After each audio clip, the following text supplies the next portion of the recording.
Volvo I Shift.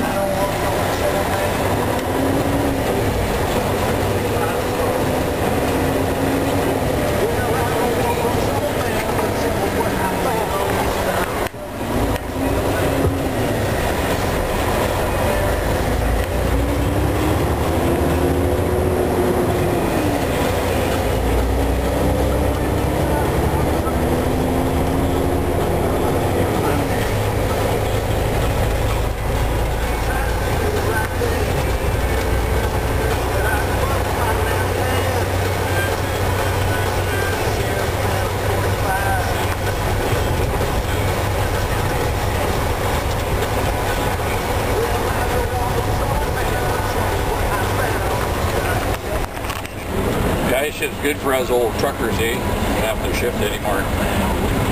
It's got a little button you can shift if you want, I guess, but sometimes we just leave her in the big D and away we go. Works pretty good.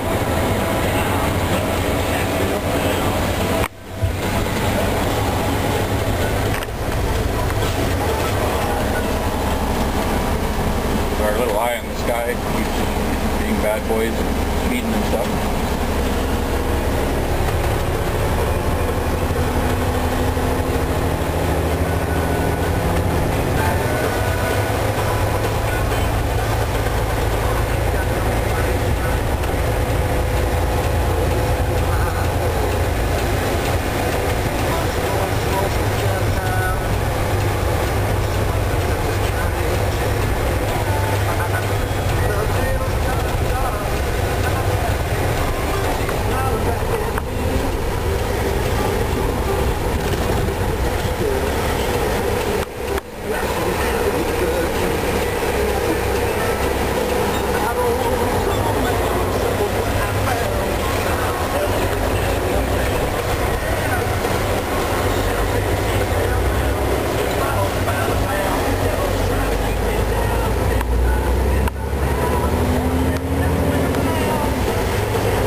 red rock weigh scale. It's a weigh on the fly system. With the pad out on the highway, you just drive over it at highway speed. And then you go in there, and they already know which way before you get there. Or like us, we have this little thingy on the dash here. It's called the way to go. If I get a green light, I keep going, don't even pull in there. If I get a red light, then I report. So we should be good. We're underweight. Everything's legal. We'll see what happens. The pad is just built right into the pavement. Picks up each axle weight individually as you fly over it. Records your speed, takes a picture of you. We always smile, look pretty. Over the pad we go.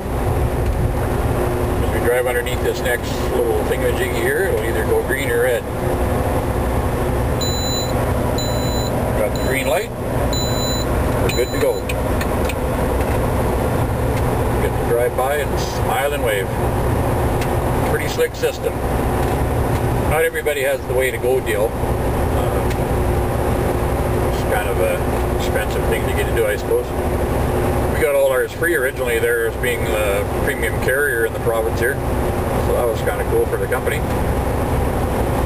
Anyways, trucking in the sun here, 26 degrees. Beautiful day for driving.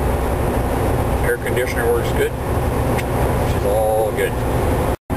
Before all you wannabe truckers start giving me a hard time about this auto shift in here, I think I paid my dues. Been trucking for over 40 years. Started out on a 5 and 4.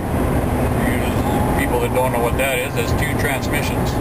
5 speeds in one, 4 in the other. I've hauled the ice roads, back roads in northern Ontario, northern Manitoba. Hauled everything and anything that will fit in or on a trailer or a set of trailers. So it's nice to sit back and just put her in gear and go. It's actually a pretty slick system once you get used to it. This Volvo I Shift is actually a pretty good system. Takes a little getting used to the work range of the RPMs. Runs between 1,000 and 1,600. So it'll pull right down to 1,000 before it grabs the gear on the hills. Maximum fuel economy. Slow pulls, no problem. It'll pull itself back up to 16 without any problems. It does have a manual override button if you want to keep your RPM up, keep your speed up. You can also do that. Kind of whatever turns you on.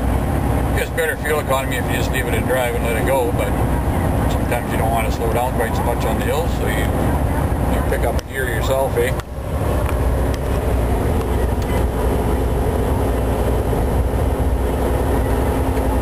Like this is not a really big climb, but I'm just leaving it in gear, leaving it in drive.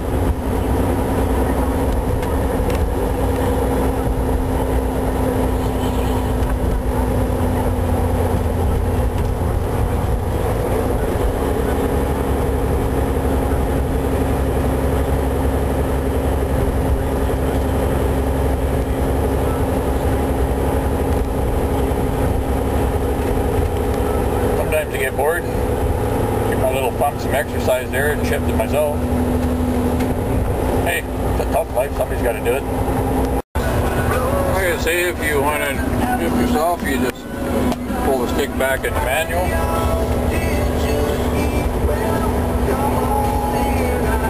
You got the little buttons on the side of the stick there. You can, grab the gears.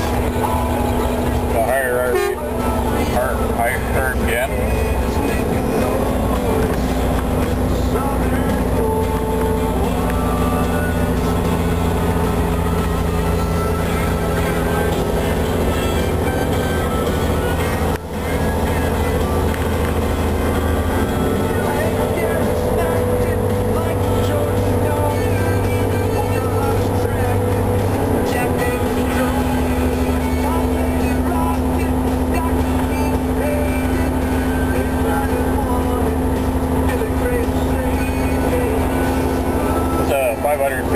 Volvo engine in here as well.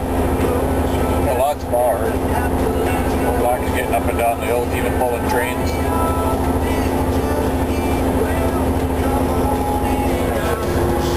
I'd say I'm maxed out. I'm catching this 5 or 6 axle up ahead here.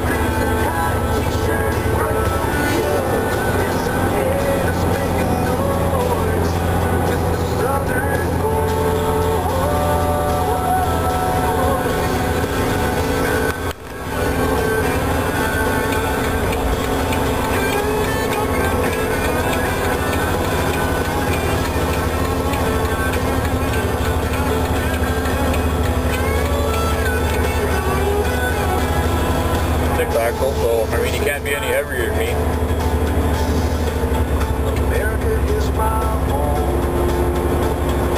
We are the cherries. They told me that's what gets to me.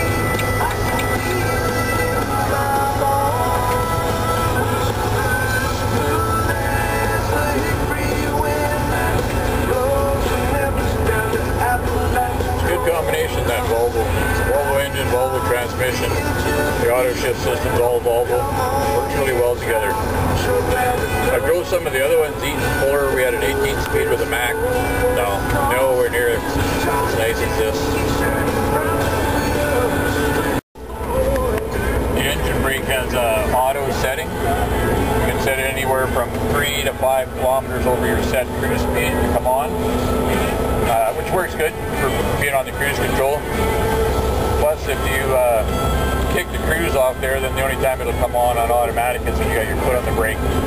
Plus, it has 1, 2, 3 positions like a normal shake. Actually holds good. It has a downhill mode where you pull it, hold it, it goes into a braking mode. So it will downshift by itself as soon as it can to have maximum holdback. On Highway 16 east of Prince George, as the road has been opened after it was closed this morning due to a fatal collision just before 8 a.m.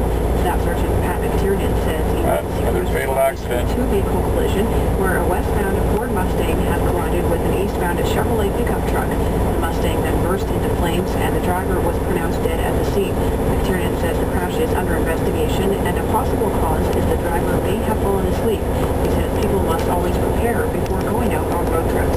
People, when they're planning their holidays, need to think about where you're going. You need to plan your trip, make sure that you get the proper sleep, that when you're eating your meals, that you eat something light so it doesn't cause fatigue, and planning is a huge part of your holiday and getting to your destination quickly. The passenger in the Mustang was taken to hospital with non-life-threatening injuries, and the 2 people in the pickup truck are being treated for non-life-threatening but moderate injuries. Anyone who may have witnessed the crash is asked to contact the principal.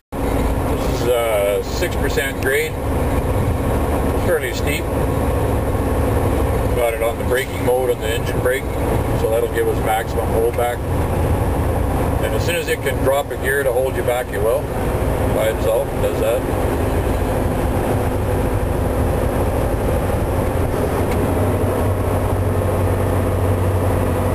So yeah, that works pretty good. You know, it's holding me back there. I haven't touched the brake pedal yet.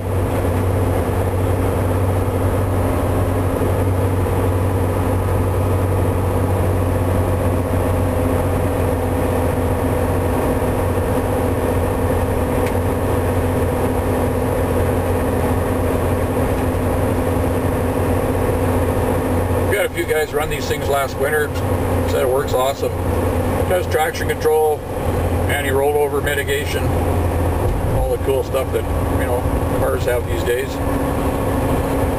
Seems to do the trick. We got guys haul up into the mines and the back country. A couple of issues on the really steep hills where the tranny didn't shift quick enough, but that's just a matter of the driver getting used to it as well. Coming into beautiful Dixon, British Columbia. I seem to have trouble getting through this town without stopping at the ice cream stand. Not quite sure what that's all about. Just seems to pull the truck over there. I don't know what the hell. And of course, you know, I got to go in and buy an ice cream. Yeah, it's terrible. But it's 27 degrees out there, so I guess I better do it. You know, can't not have an ice cream on a day like today.